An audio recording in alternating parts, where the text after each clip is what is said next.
So the next thing that we're going to be going over with Mr. Cooper is going to be a sit-stay. So there are 3 parts of the sit-stay: distance, duration, and distraction. And we are going to demonstrate how to work on each one of those skills independently.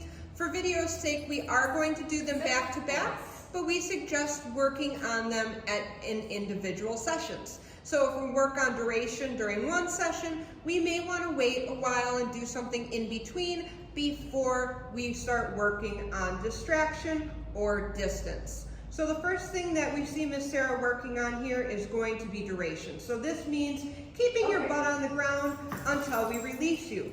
So the mechanics of this one are going to be, we're going to cue the dog to sit. We're going to start rewarding the dog at different second intervals. So we may start rewarding every 2 seconds if he's struggling, but if he's doing well, we may be rewarding him every 5 to 10 seconds. As long as that butt stays on the ground, treats are going to keep coming. Because if he learns that all he has to do is keep his butt on the ground, it's a relatively easy skill for him to understand just staying there.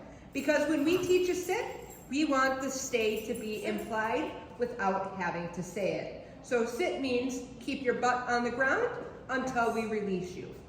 So then when we're ready to release him, we're going to say okay, and we're going to toss a cookie so that he can get up. Yes. So the next thing that we're also going over in this video is going to be distance. So if you notice, Sarah here is taking a step back and coming back and rewarding. So as long as he's doing well each time, we're going to take and add a few more steps. If we say take a step back and he gets up, we need to break it down into smaller steps, saying just turning our shoulder or our body a little bit and coming back and rewarding. Yes. So gradually we're going to start increasing our distance, moving away from him, always marking and coming back and rewarding the stay.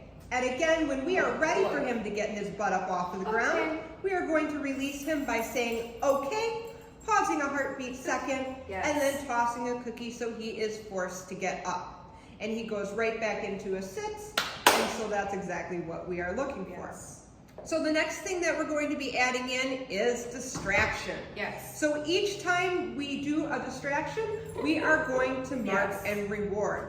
So if we stop our feet once, we're going to mark and reward. If we jump, we are going to mark and reward.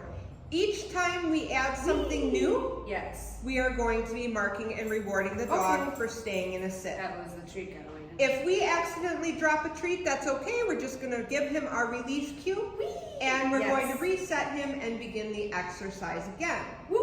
So the goal of this is getting him to understand that he can stay sitting no matter how exciting that we're being, and it sets him up for success to sit in exciting situations. Okay. Again, always releasing the dog with an okay and a toss treat that means get your butt up off of the ground.